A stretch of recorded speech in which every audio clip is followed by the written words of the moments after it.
यह कहानी है एक बूढ़ी महिला की, जिसका नाम मीरा था। मीरा अपने बेटे के साथ एक छोटे से गांव में रहती थी।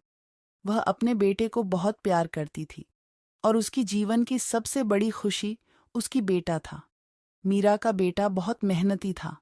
वह नौकरी पाने के लिए कड़ी से कड़ी मेहनत किया और उसने शहर में एक नौकरी पाली।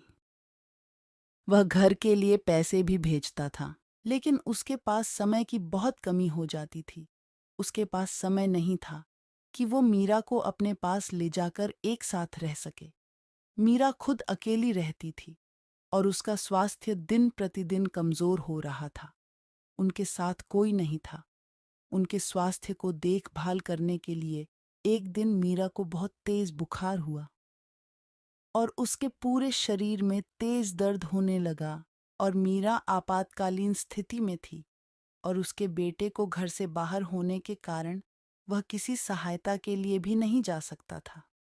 मीरा का दर्द और बेचैनी देखकर गांव के लोग उसकी मदद करने के लिए आए, लेकिन किसी को इसका समाधान नहीं मिला।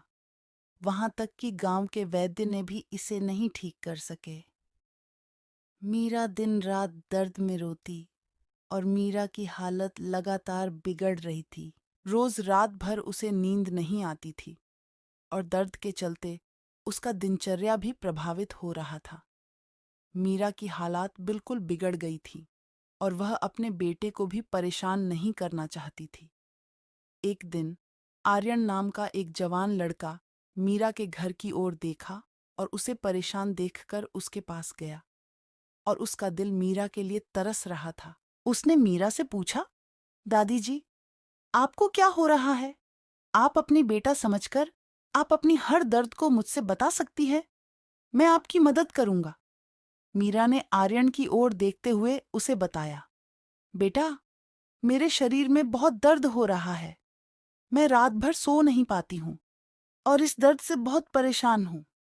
कोई वैद्य या चिकित्सक भी मेरी मदद नहीं कर पा रहा है। आर्यन ने मीरा की बात सुनकर दुखी होकर सोचा और फिर बोला, दादी जी, मैं आपको शहर के एक अच्छे अस्पताल ले जा सकता हूँ।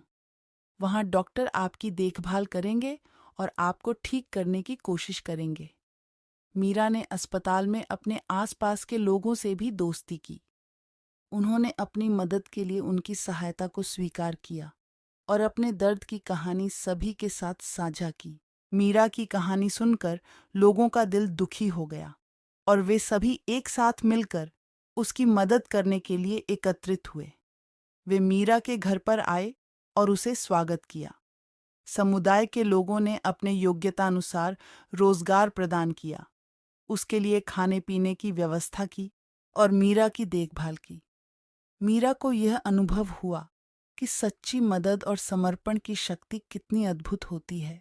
उसका दर्द न केवल कम हुआ, बल्कि उसकी आत्मा में उसने अपने जीवन का नया अध्याय शुरू किया। मीरा और उसके परिवार के लिए यह संघर्ष और सहायता की कहानी एक सबक से कम नहीं थी। इसके द्वारा उन्होंने अनुभव किया कि जब एक समुदाय मिलकर सहायता के लिए उठती है, तो हर मुश्किल आसान हो सकती है। इस घटना ने मीरा को विश्वास दिलाया कि जीवन के हर एक कठिनाई से निपटने के लिए सहयोग का आवास वही है जो समाज द्वारा प्रदान किया जाता है। मीरा ने इस अनुभव से एक सच्ची उम्मीद और सकारात्मकता का साथ पाया। वह अपने बेटे के साथ अब गांव में नहीं रही, बल्कि समुदाय के बीच अपने नए घर में रहने लगी। वह अपने जीवन को फिर से सशक्त बनाने के लिए समाज के अन्य सदस्यों की मदद करने का निर्णय लिया। मीरा ने गांव के बच्चों के लिए मुफ्त शिक्षा कार्यक्रम चलाना शुरू किया और स्वयं वृद्धों की देखभाल करने में मदद करने लगी।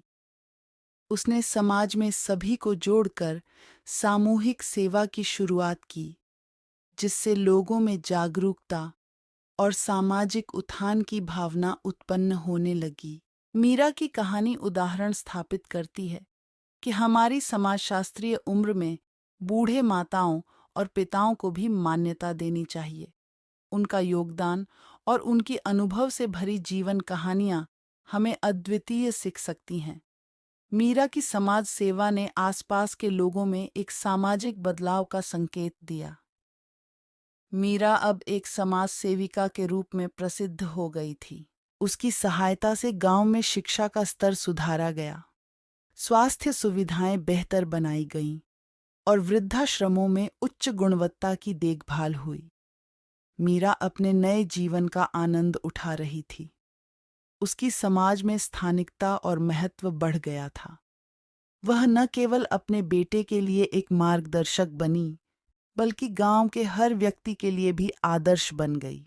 उसकी सामर्थ्य और सहानुभूति की कहानी अब गांव के लोगों के दिलों में बस गई थी।